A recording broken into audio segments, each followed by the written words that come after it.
You know, how's your day going? I know you've been doing a lot of press. Out on? Do you mind? Yeah, I don't mind. How do I do it? Let me just clip it. No, there's a little clip. Yeah, Archery. Yeah, do it right before I break it. Yeah, is that right? Yeah. Okay, great. Thank you. There we go. Are you guys good? Everybody feels okay? Okay, cool. A lot of press. How are you feeling? Yeah, I feel great. Been good? I feel really good. Press has been really good. Did you have? Are we good? Okay, we're good. Probably. Yeah, I feel really good. Yeah. Good. Press has been easy, really fun. Everyone's responding to it really nicely. Amazing. So I feel great. Okay, great. How are you? I'm good. Well, That's lucky, by the way. please tuck in.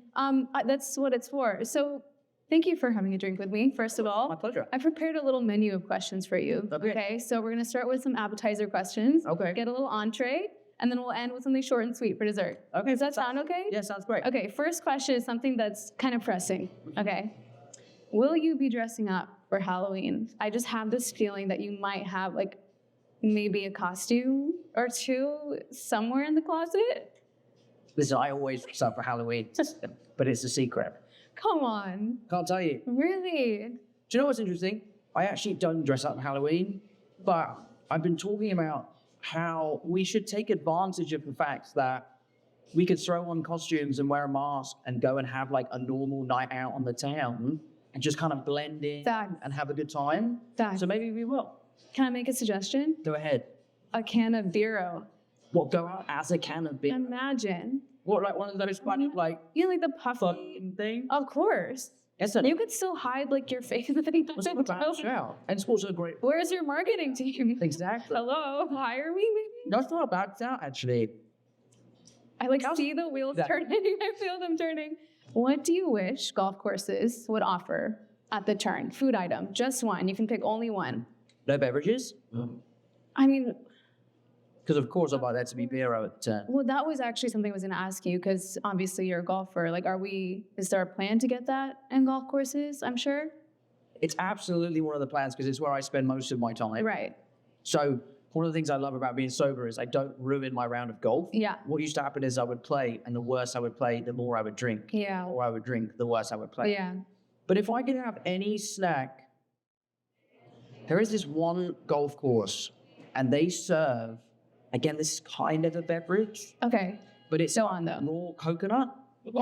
And they like chop off the top and they screw like a wooden cap into the top. No You way. can take the coconut around the golf course with you, open it, drink some. And like eat the meat? Yeah, and then you close it, put it back in your buggy, play golf, open it, and then when you're finished, you can take the top off and you can scoop out the inside. That was like the biggest plot twist of this entire interview.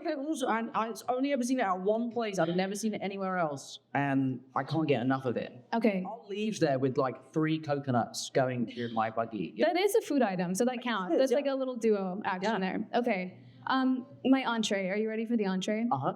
I don't drink. So for somebody who doesn't drink, I just have to say I admire the way that you've spoken about your sobriety and just your journey and really opening up. I feel like it's so helpful, not just for people who don't drink, but for kids who feel like they have to drink to be cool and fit in and be included in the atmospheres where there is alcohol, right? Yeah.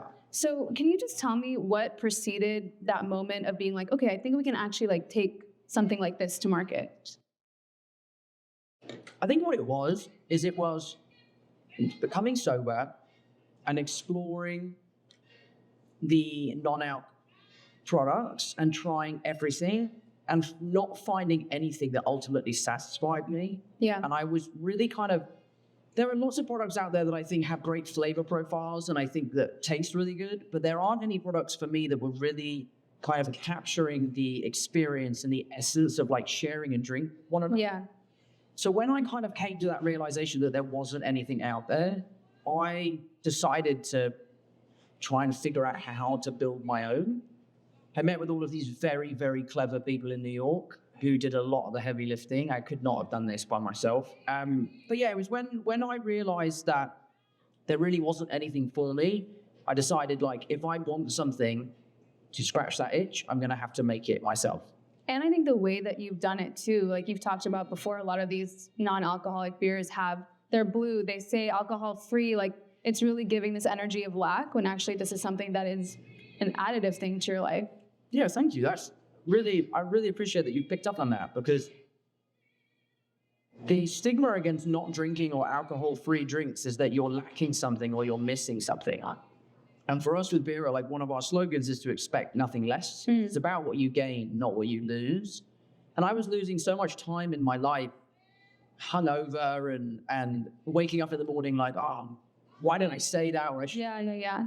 So for me, to have a product that gives me my time back, gives me my clarity back, and also helps me fit in, I feel really proud to be here. Yeah, I mean, I wish I had something like this when I was in college, because people like literally wouldn't talk to me if I didn't have a drink in my hand. Yeah, it's the atmosphere, I think, has changed so much, Tom, from then to now. And I think when you're bringing products like this into the market, it's really shaking it up and it's disrupting it in a way that is so beneficial for people who don't drink and people who do drink. Because I'm sure people who do drink are like, I don't want to tonight, right? Totally. I think the thing for me as well with this was Also really good. Thank you. Can I just say? I really love it.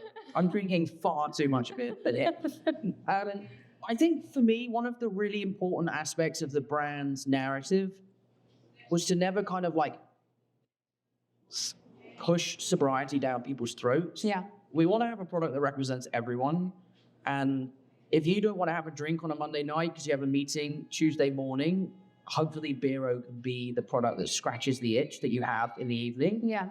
Like my dad, for example, he loves to drink, but he can't drink that much. He's a little bit of a lightweight. Yeah. So like the idea for him of having a full strength and then a BERO and then a full strength and then a BERO means that he can keep up with everyone, but he doesn't have to overextend himself and then ultimately be hungover and uncomfortable. It's amazing. Yeah. Are you ready for dessert? I am ready. Okay, this might be a tough one, but here we go.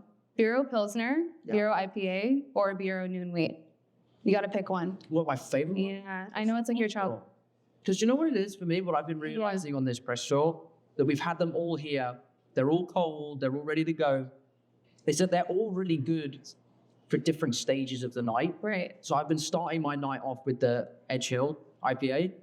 Then I moved to the Pilsner because the Pilsner gives me like really old school, authentic lager. And then towards the end of the night, I'm nailing the Noon Wheat. Love it. Like 4 of those. Finish up my chase out. Okay, my last dessert question for you is the last thing you Googled. Do you remember? The last thing I Googled was actually some hair. Yeah. It's kind of iconic. I'm not on socials. Yeah. And I delete it when I'm not using it. So sometimes it's more of a bit of an anxiety thing, but like I'll check to see that like everything's good and just make sure we're all cool.